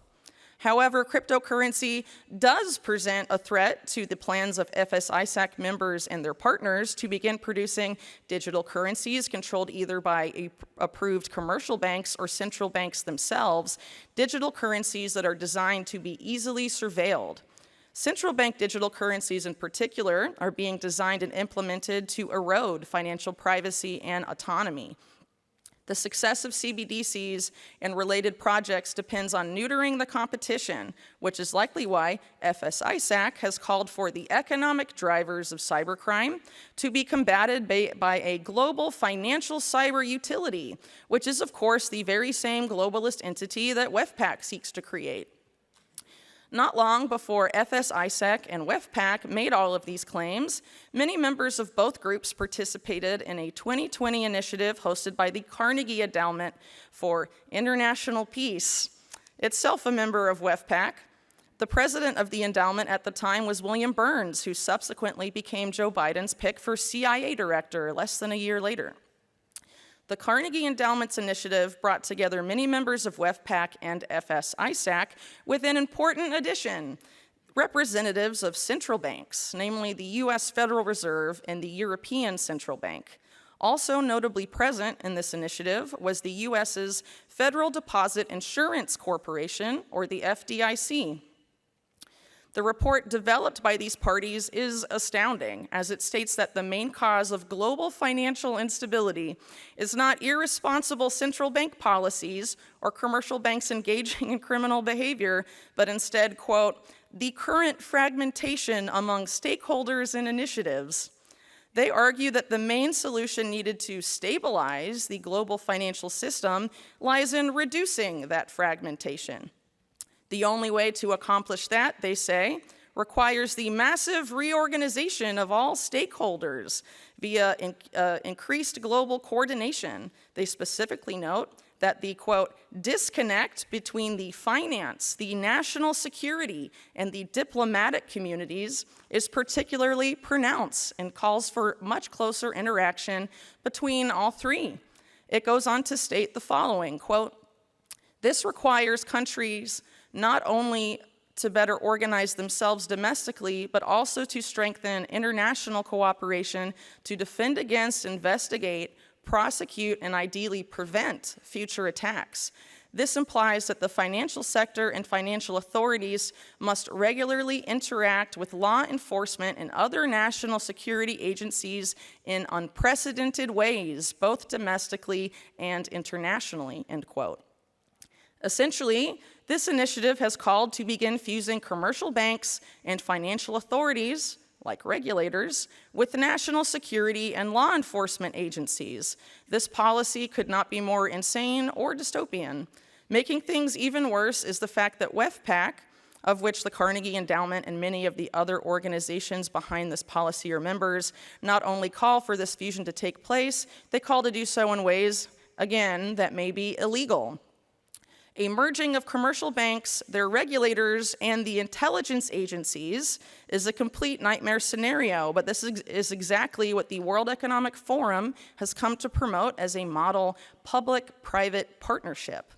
But perhaps more critically for American citizens, this is a policy developed with the direct participation of the US Federal Reserve, the FDIC, the US Secret Service, the FBI, the Department of Justice, and the country's most systemically important commercial banks. The establishment in this country supports these policies, and from what I can see, they have every intention of trying to make them a reality. These American federal agencies, institutions, and commercial banks are playing a major role in developing regulations that will inevitably target Bitcoin. They have made it very clear in media reports, press releases, and policy documents that they see financial privacy, the popularity of Bitcoin, and the value of Bitcoin as direct threats responsible for what they define as cybercrime. Yet time and again, the American people have been fleeced and looted by many of these same agencies and many of these same commercial and central banks. The big banks like HSBC can launder millions of dollars for drug cartels. Nothing happens to them. No one goes to jail. The CIA has laundered untold millions through criminal banks like BCCI, a bank which ran its own sex trafficking operation involving prepubescent kids. And again, nothing was done. No one went to jail. FTX can launder aid money supposedly destined for Ukraine, funnel it back as campaign contributions to the same political party, developing crypto regulations while painting Bitcoin as a national security threat. Sam Bankman-Fried was the only person arrested, and right now he's not in prison. He's in a multi-million-dollar mansion in California, about to get 10 of the 13 federal charges against him dismissed. The current president's son can launder as much money as he wants after leaving the evidence on a laptop he abandoned, and the intelligence community comes to his defense, falsely claiming that the data on his laptop, now admitted to be his, was a Russian hoax. These guys are the real criminals, and if you think they care about stopping money laundering or cybercrime in any meaningful way, you have been had.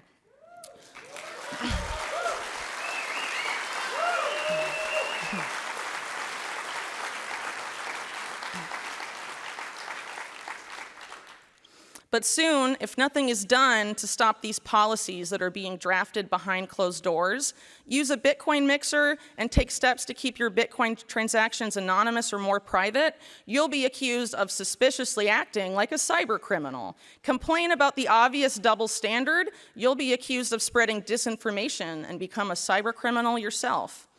What should particularly concern us now is how these agencies, entities, and public-private partnerships plan to manufacture consent for their policies.